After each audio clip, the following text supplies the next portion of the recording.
বন্ধুরা, আজ আমি আপনাদের সঙ্গে আলু দিয়ে দেশি মুরগির ঝোল রান্নার রেসিপি শেয়ার করব।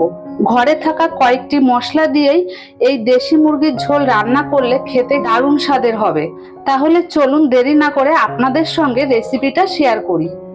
নমস্কার বন্ধুরা, আমি রত্নার পাকশালায় আপনাদের সবাইকে স্বাগত জানিয়ে প্রতিদিনের মতো আজও একটা নতুন ভিডিও নিয়ে চলে এসেছি আপনাদের সঙ্গে।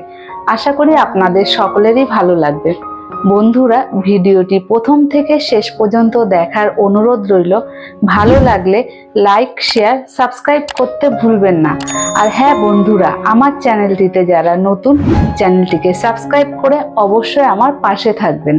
তাহলে চলুন বন্ধুরা, ভিডিওটি শুরু করি।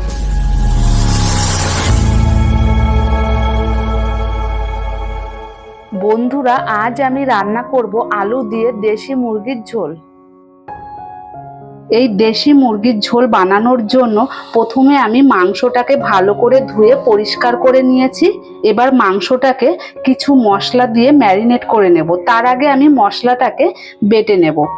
এই দেখুন, এখানে আমি কিছু মশলা নিয়েছি। এখানে 1 চামচ ধনে নিয়েছি, 1 চামচ জিরে নিয়েছি, বড় সাইজের 1 টুকরো আদা নিয়েছি, ছোট ছোট করে কেটে নিয়েছি, আর নিয়েছি রসুন, আর এখানে নিয়েছি পেঁয়াজ। পেঁয়াজটাকে কুচি কুচি করে কেটে নেব, আর বাকি মশলাগুলোকে আমি বেটে নেব।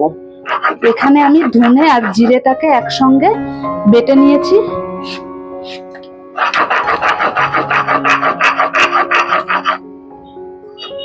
বেটে নেওয়া হয়ে গেছে, এবার আমি তুলে নেব।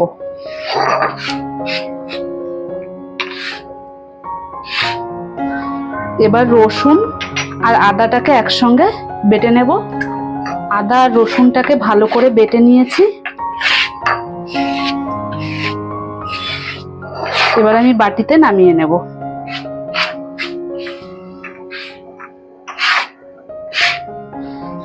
এখানে দেখুন, বড় সাইজের একটা পেঁয়াজ নিয়েছি। পেঁয়াজটাকে কুচি কুচি করে কেটে নেব।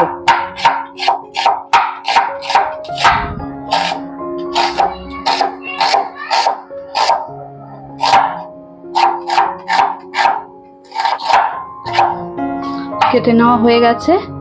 বন্ধুরা, এখন আমি সমস্ত রকম মশলা দিয়ে মাংসটাকে মেখে নেব।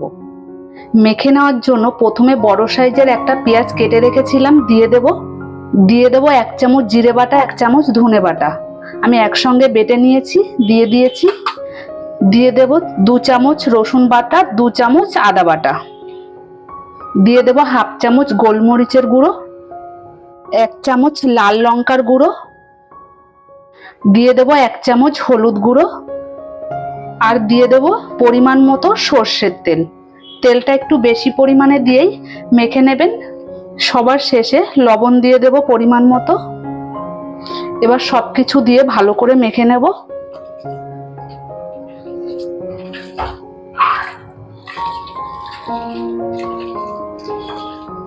এই দেখুন, সব মশলা দিয়ে আমি মাংসটাকে ভালো মতো মেখে নিয়েছি। এবার ঢাকা দিয়ে আমি আধ ঘন্টার জন্য ম্যারিনেট হতে রেখে দেব। এইদিকে দেখুন, আমি মাংসটা ম্যারিনেট করতে দিয়ে আলুগুলো কেটে নিয়েছি। এখানে আমি ছোট ছোট আলু দিয়েছি।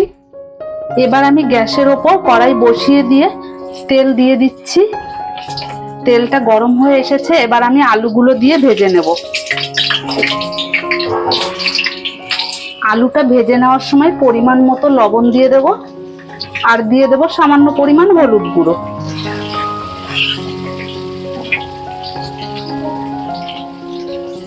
এইদিকে দেখুন, আলুটাকে আমি লাল লাল করে ভেজে নিয়েছি। এবার আমি তুলে নেব।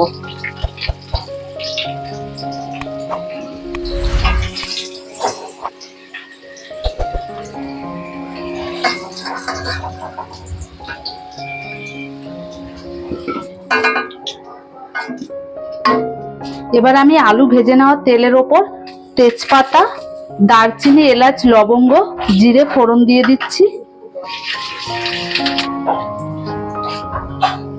ফোড়নটা হয়ে এসেছে, এবার আমি বড় সাইজের একটা পেঁয়াজ কেটে নিয়েছি, দিয়ে দেব।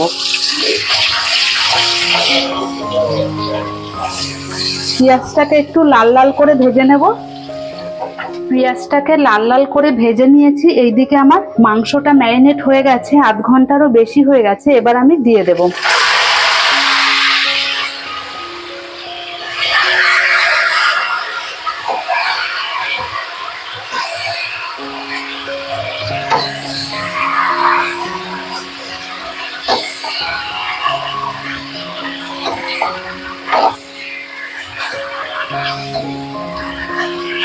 মাংসটা দেওয়ার পর গ্যাসের ফ্লেমটাকে হাই করে 5 মিনিট মাংসটাকে কষিয়ে নিতে হবে। 5 মিনিটের পর গ্যাসটাকে মিডিয়াম টু লো ফ্লেমে রেখে মাংসটাকে ভালো মতো আস্তে আস্তে কষিয়ে নেব। এই দেখুন 5 মিনিট আমি হাই ফ্লেমে রেখে কষিয়ে নিয়েছি। এবার গ্যাসটাকে আমি লো ফ্লেমে রেখে ঢাকা দিয়ে আস্তে আস্তে করে আমি 30 থেকে 40 মিনিট কষিয়ে নেব। এবার মাংসে আমি আলুগুলো দিয়ে দেব, দিয়ে ভালো করে নাড়িয়ে নেব।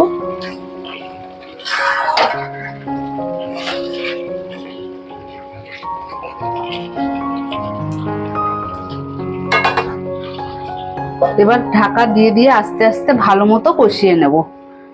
ঢাকাটা খুলে নিয়েছি, এবার মাংসটাকে নাড়িয়ে দেব। এই দেখুন আমি 30 মিনিট মাংসটাকে কষিয়ে নিয়েছি।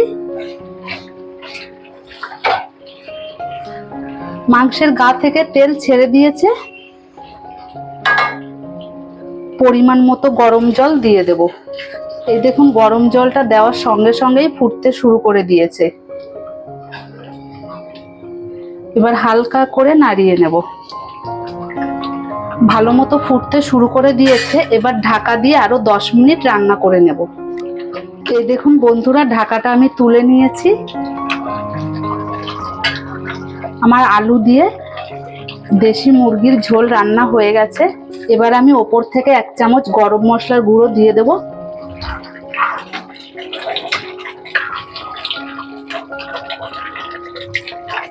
এবার আমি গ্যাসের ফ্লেমটাকে বন্ধ করে দেব। কড়াই থেকে এবার আমি বাটিতে নামিয়ে নেব।